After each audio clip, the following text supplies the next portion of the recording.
All right, enough of that. Let's get started.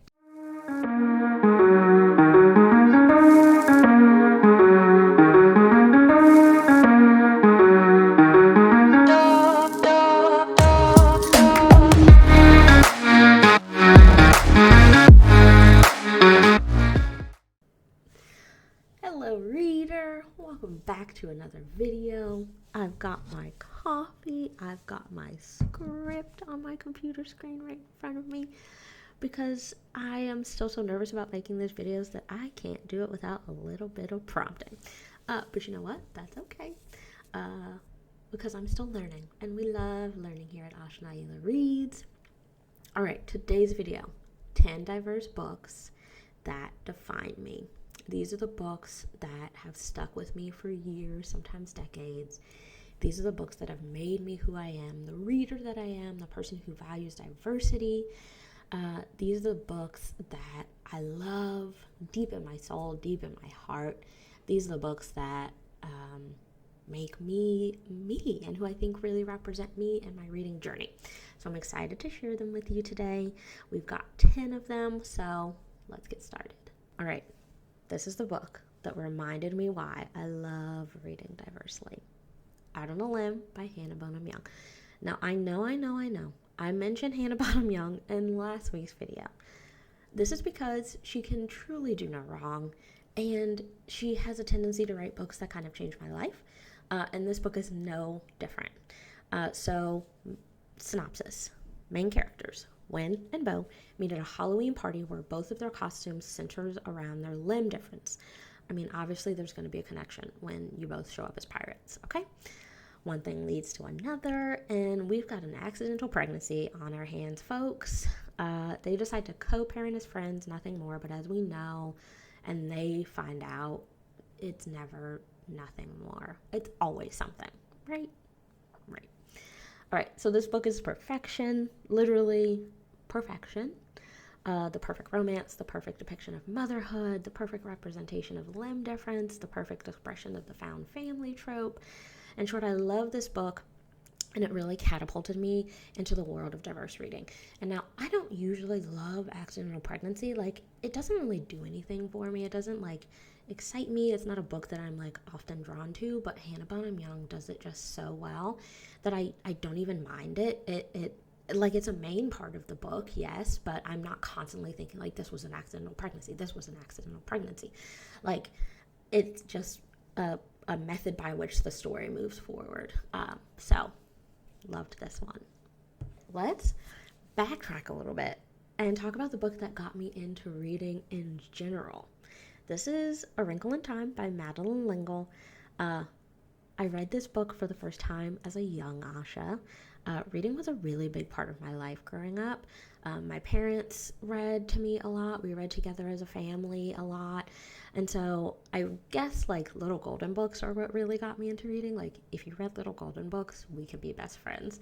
I loved Little Golden Books just so much. So those probably are what really got me into reading. But this is the first big kid book that I remember really sticking with me. And absolutely loving it. So it was recommended to me by one of my aunts, and it's a series that has stuck with me for decades. Synopsis. On the hunt for her father, Meg, her brother, and her friend travel through space and time, galaxy and galaxy to find him. This was my first foray, speech impediment coming out, into science fiction and fantasy, and it was such a beautiful one. Just is kind of the perfect book to jump into that genre, because it's just so well done. The book taught me to dream, to be creative, to know no bounds, to adventure, to explore. It really just kind of broadened my horizons a lot on not only what writing and reading can really be like and how it can transform and move you into different spaces and ways of thinking, but it also changed how I personally experience this world. It's that good.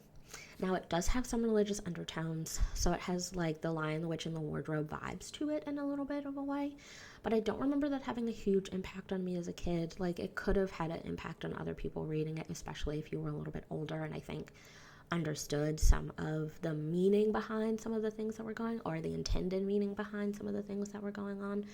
But for me, it wasn't like a huge part of the book as a child. So I really loved this one. Highly recommend it still.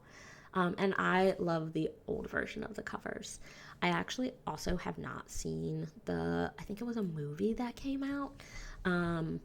I need to, but I'm bad about seeing like book to movie adaptations or book to series adaptations because I'm scared the series or movie isn't going to be as good as the book, or I'm scared I'm going to love it and it's going to end, and then I have two things that have ended now, the book and the movie. I don't know. I'm weird like that. Next up, the book I see myself in a lot. This one, Bet on It by Jodie Slaughter. Asia Owens and Walker Abbott are the main characters in our next book. A little bit about the story. So, Asia meets Walker having a panic attack at the Piggly Wiggly. Talk about the opposite of a meet cute. The next time they meet, it's at bingo, where Walker's grandma is Asia's bingo friend. Somehow, in ways that I still don't quite understand, but like at this point have nevertheless accepted, Asia and Walker make a bingo-based sex pact, as we're wont to do. Now, bingo sex pacts aside, Asia Owens is me. I am Asia Owens. From the braids to battling mental illness, we are one and the same. We worry, we dream, we panic, we hope. We are duality, and we are growing. I've never seen myself in a character more. This one gets 100 on the vibe checks. Next is a book that just warms my little heart so much. It's the book I'd reread, and I never reread books. The Very Secret Society of Irregular Witches by Sangu Mandana.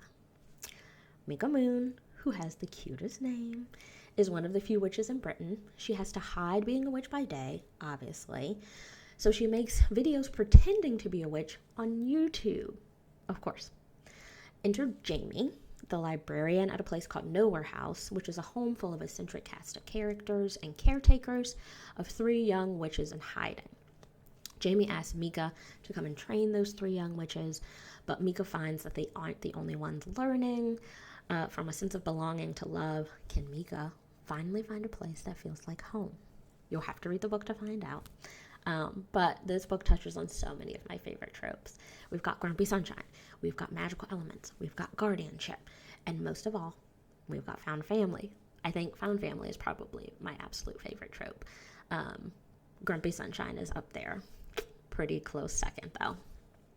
Every couple of months, I get the urge to read this book again, which is very, very unusual for me. I don't know if I've ever reread a book. Even some of my favorite series as a kid growing up, maybe Twilight. I might have read Twilight more than once. I probably read Twilight more than once now that I really think about it. But Twilight aside, I don't typically reread books.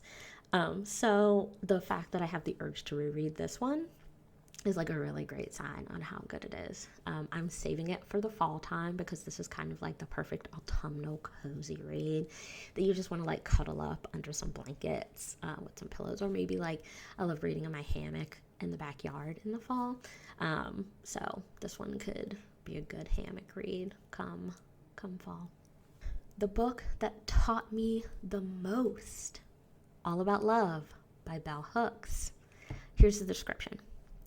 A New York Times bestseller and enduring classic, All About Love is the acclaimed first volume in feminist icon Bell Hooks' Love Song to the Nation trilogy. All About Love reveals what causes a polarized society and how to heal the divisions that cause suffering. Here's the truth about love, an inspiration to help us instill caring, compassion, and strength in our homes, schools, and workplaces. Now, this description doesn't even come close to doing this book justice, and I actually really found it difficult to find a description that I thought did the book justice, because it's almost indescribable and just how deep and wide and all-consuming this book is when it talks about the concept of love. It talks about how love isn't a noun but a verb, that it's not just a feeling but a course of action, and how it is made up of care, compassion, and unity with others, but most importantly with ourselves. This book taught me to relate to others differently, especially those that I struggled to relate with. It has taught me to relate differently to myself, and it continues to make me think critically about how I'm showing up for myself and for the world. Hands down, recommend this book if you're ready to heal traumas and think about love in a completely different way. The book that surprised me, The Deep by Rivers Solomon.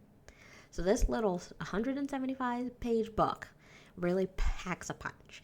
Like, there's so much in this book, like a less than 200-page book.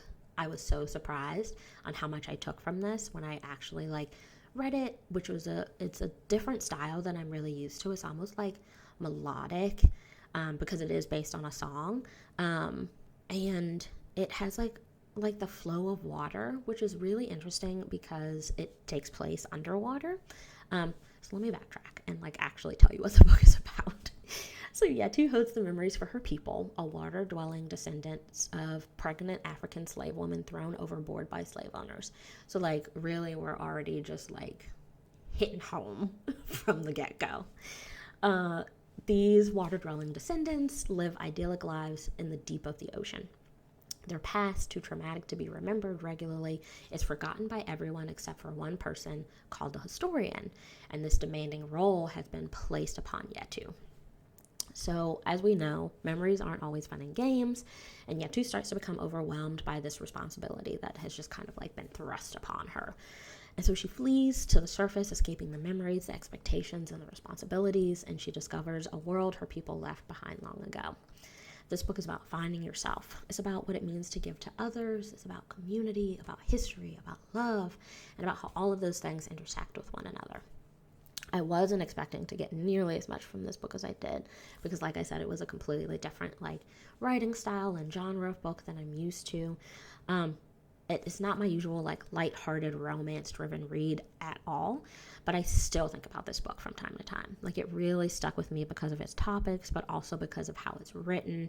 It's beautiful, it's jarring, it's moving, it's painful, and all of that together I think created a really, really solid book. High vibes with this one. The book that made me giggle. Even the title makes me giggle. That Time I Got Drunk and Yeeted a Love Potion at a Werewolf by Kimberly Lemming. This is the second book in the Mead Mishap series. I think this one is even better than the first one, because the characters are just, they can't be beat. So Bree, like the cheese, and Felix are our main characters. Bree, uncoordinated Bree, throws a drink in a bar, and it hits none other than resident werewolf Felix. Turns out, the drink is a love potion. And as if she doesn't already have enough on her hands between her cheese business and a pirate ship of demons that has just moved into town, read the first book to understand what's going on. Now she has to convince Felix that he's not actually in love with her. It's the perfect mix of magic and mishaps, love and lust, and it makes me giggle and kick my feet like no other. Felix is so in love with Bree that it's not even funny. And the way he shows his love is both cute and a little concerning at times, but Kimberly Lemming does such a good job that it's all in good fun. I listened to this as an audiobook, which is a rarity for me. I much prefer reading physical books. Nothing against audiobook listeners, and I 100% think that it is still reading. Folks who don't, this is not the place for you. But I just cannot pay attention enough to an audiobook to actually take in what's being said. I think it's because I try to multitask while I'm reading audiobooks. I'm trying to drive or I'm trying to do chores, and I am not a good multitasker. I wish I was, but I am not. So this was such a good audiobook, though. It really kept my attention. I was hanging on every word, and the narrator did a really excellent job of giving each character a unique voice, both figuratively and also literally. I love this one. The book I think about a lot. All the Light We Cannot See by Anthony Doerr. If you haven't heard of this book or the made-for-Netflix series, you may have been living under a rock. But just in case that's true, 1, I hope the rock was really comfy and that you had a good time there. And 2, the summary. World War II on the coast of France. 2 perspectives. The first, a blind French girl whose father is hiding a very rare, very expensive, very sought-after jewel. 2, a German orphan with a penchant for radios who is enlisted to track down the French resistance. This book is the definition of devastatingly beautiful. It is so wonderfully written that I was hanging on every single word, and even though it's years later after I've read it, I can still remember specific scenes, like just frame by frame. I remember these scenes. That's how impactful they were on me. It's a story of right and wrong, how we decide which side we lie on, a story of small goodnesses and big ones too, and how each can change the trajectory of someone's life. And it is the story of survival in one of the most brutal times in our collective history. I think about it all the time. I've been waiting for this one. The book about books, my favorite trope. I know I said that found family I thought was my favorite trope. I forgot about books about books. That's for sure my favorite trope. Then found family, then Grumpy Sunshine. So we've got a top 3 determined, y'all. You heard it here first. Anyway, the book about books. The Banned Bookshop of Maggie Banks by Shauna Robinson. All right, this one is a gem. Lighthearted and fun. It tells the story of, you guessed it, Maggie Banks. Maggie arrives in Belle Rivers to run her friend's bookstore while her friend is on maternity leave. But little does she know that the store is really struggling. Probably because the city or the town only allows her to sell what they deem as classics, mainly books by one author who the city is named after. But Maggie, being Maggie, decides to take things into her own hands. So she develops an underground book club and starts selling more modern books under the radar. But when underground, you usually find secrets, things that people have buried that they didn't want you to find. And that is the case with Maggie. Can she keep all of this quiet while saving the store? I love that the synopsis doesn't even mention the romantic element in this book, because this book covers, and in my opinion, is about so much more than just the love interest. There's found family, conversations about reading and what makes a good book, what makes a book reputable, and how to be creative in the face of adversity. This one was an instant winner for me, and it's on almost every cozy reading, written by a Black author, fun reads book list that I make. It's that good. Last but not least, my favorite book of all time. Now let's be for real. There's no way I can choose just one book that is my favorite. Like, there's just no way. So in addition to the ones that I've already mentioned here in this video, here are a few others that I really love.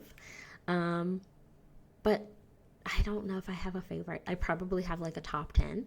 Let me know down in the comments if you'd want to see that video, like my top 10 or top 20 or something books that I recommend to people.